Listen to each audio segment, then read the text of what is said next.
ভারতের আগরতলায় বাংলাদেশি হাই কমিশনে হামলার ঘটনায় বিক্ষুব্ধ বাংলাদেশ। সোমবার রাত থেকেই এই বিষয়ে ফেসবুক সহ অন্যান্য সামাজিক যোগাযোগ মাধ্যমে সরব হয়ে উঠেছে বাংলাদেশিরা। অনেকেই তীব্র নিন্দা ও ক্ষোভ প্রকাশ করেছেন।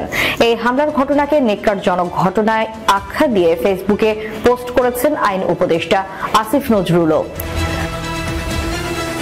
ফেসবুক পোস্টে আইন উপদেষ্টা লিখেছেন, আজকে ভারতের আগরতলায় বাংলাদেশের সহকারী হাই কমিশন তছনছ করা হয়েছে।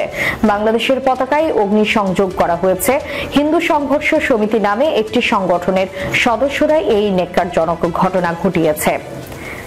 প্রশ্ন করি, এই ঘটনা মুসলিম সংঘর্ষ সমিতি নামের কোন সংগঠন বাংলাদেশে করলে কেমন আক্রমণাত্মক প্রচারণায় মেতে উঠত ভারত? পোস্টে কোনো দেশের দূতাবাসগুলোকে নিরাপত্তা দিতে আন্তর্জাতিক আইনেরও প্রসঙ্গ টানেন উপদেষ্টা।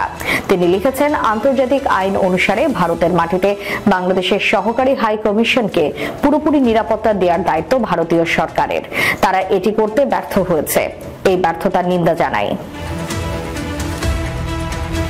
এদিকে বাংলাদেশ নিয়ে পশ্চিমবঙ্গের মুখ্যমন্ত্রী মমতা বন্দ্যোপাধ্যায়ের বক্তব্যের কথাও উল্লেখ করেছেন উপদেষ্টা।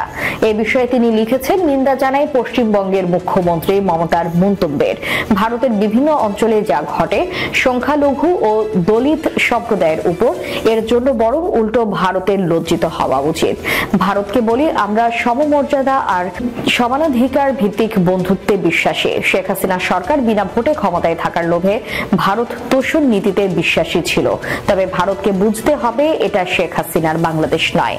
এই বাংলাদেশ স্বাধীন, সার্বভৌম এবং আত্মমর্যাদাশীল। এই বাংলাদেশ নির্ভীক একটি তরুণ সম্প্রদায়ের।